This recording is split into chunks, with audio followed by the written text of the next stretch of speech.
औज़ुबिल्लाहिमिनश्शैतानिर्रजीम बिस्मिल्लाहिर्रहमानिर्रहीम अल्लाहुम्मा सल्लि अला सय्यिदिना व मौलाना मुहम्मदिन मादिनिल जूदि वल करम व अला आलिहि व बारिक वसल्लम। मोहतरम ख़वातीन व हज़रात, अस्सलामु अलैकुम।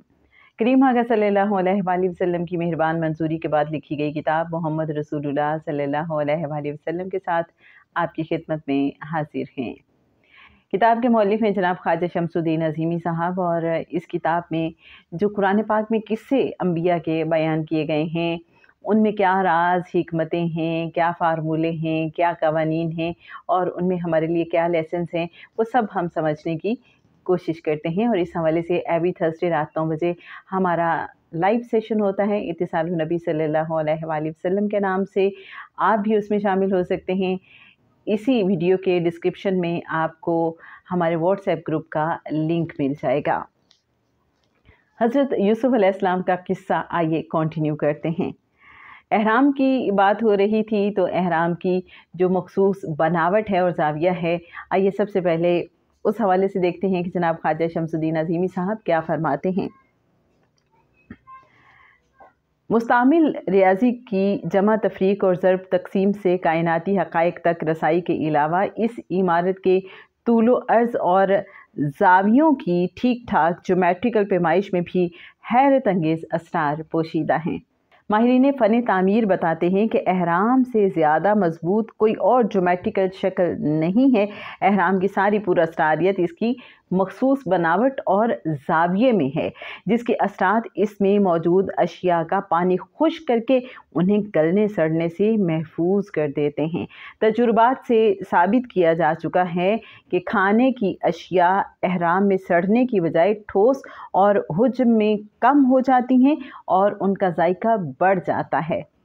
खुश्क अजनास मसलन गेहूँ, चावल, जौ, बाजरा वगैरह कीड़ा लगने से महफूज रहते हैं। फलों और सब्जियों के बीज एहराम में रखने से उनसे सेहतमंद और ज़्यादा फल फूल वाले दरख्त और फसलें पैदा होती हैं। फलदार और फूलदार पौधों की कलमें पानी में डबोकर एहराम के अंदर रखी जाएं तो उनमें जड़ें जल्दी नमूदार हो जाती हैं। ताज़ा दूध को 3 से 4 हफ्ते एहराम के अंदर रखा जाए तो बेहतरीन किस्म का पनीर हासिल होता है। इसी तरह तंबाकू को 2 हफ्ते एहराम में रखकर उसकी कड़वाहट ख़त्म की जा सकती है। एहराम के अंदर 2 हफ्ते रखा हुआ पानी पौधों में डालने से उनकी नशोनुमा और जसामत में काबिले ज़िक्र इजाफ़ा होता है, जबकि इस पानी से मुँह धोने से चेहरे पर रौनक और सुर्खी आ जाती है। जिल्द नर्म, मुलायम और ख़ूबसूरत होकर झुर्रियों का खातिमा हो जाता है। अगर इसी पानी से सर धोया जाए तो बाल गिरना बंद हो जाते हैं और इनकी अफजाइश में इजाफा हो जाता है। इसी तरह दवाओं को कुछ अरसा एहराम में रखा जाए तो इनकी तासीर और क़ुव्वत शिफा बढ़ जाती है। अगर ज़ख्मों और चोटों को एहराम के ज़ेरे असर लाया जाए तो बहुत जल्द ठीक हो जाते हैं। नफ्सियाती और रूहानी तजुर्बात, यह है जनाब अगला टॉपिक। आइए देखते हैं इस हवाले से जनाब ख्वाजा शमसुद्दीन अज़ीमी साहब क्या फरमाते हैं। एहराम के ज़रिए नफ्सियाती और रूहानी तजुर्बात किए गए तो उनसे हैरान कुन नताइज सामने आए। मसलन रोज़ाना 2 घंटे एहराम के अंदर बैठने से दिन भर की थकन बहुत जल्द ख़त्म हो जाती है और आदमी हशाश बशाश रहता है। उसे और तबीयत की पसमुर्दगी रफ़ा हो जाती है, जबकि कारकर्दगी में नुमायाँ इजाफ़ा होता है।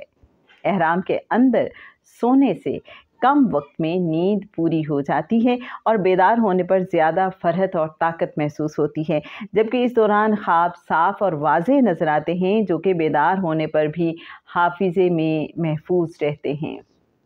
एहराम के अंदर बैठकर ज़हनी मरकज़ियत की मशक़ें की जाएँ तो यकसुई जल्द कायम हो जाती है। एहराम के अंदर बैठकर काबिल अमल ख्वाहिशात के बारे में सोचा जाए या दुआ की जाए तो वो बहुत जल्द पूरी हो जाती है। गोया एहराम ख़यालात को मादी शक्ल देने में मददगार साबित होते हैं।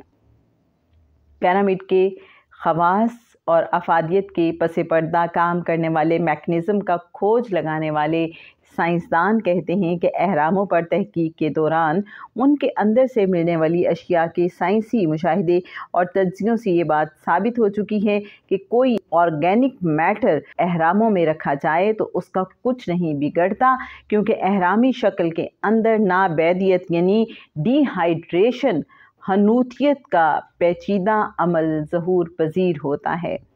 اہرام کی ساخت میں ایک نامعلوم مگر انتہائی طاقتور توانائی موجود ہے۔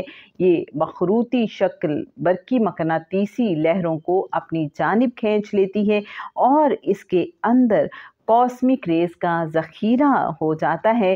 اہرام انتہائی توانائی کی ایک قطعی نامعلوم قسم اپنے اندر مجتمع رکھتا ہے اور اسے برقرار بھی رکھتا ہے۔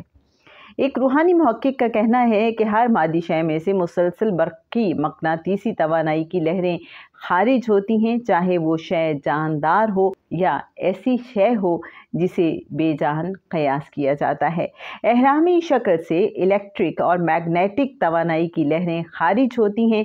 اس قوت کی سب سے زیادہ اثر پذیری اہرام کے اندر نوک کے عین نیچے 1/3 اونچائی پر ہوتی ہے۔ جناب، کیسی حیرت انگیز باتیں ہیں نا۔ آج کے لیے بس اتنا ہی۔ انشاءاللہ ہم اسی سلسلے کو کنٹینیو کریں گے نیکسٹ ایپیسوڈ میں۔ خلا لہروں کا مجموعہ ہے اور وہ جو ڈیفرنٹ ٹائپ کی وائبس ہیں جو اہرام کے اندر کام کر رہی ہیں، وہ کس طرح سے کام کرتی ہیں، ان کے پیچھے کیا کیا قوانین کام کر رہے ہیں، یہ سب سمجھنے کی کوشش کریں گے نیکسٹ ایپیسوڈ میں۔ سنتے رہیے کتاب محمد رسول اللہ صلی اللہ علیہ وآلہ وسلم والیوم 3۔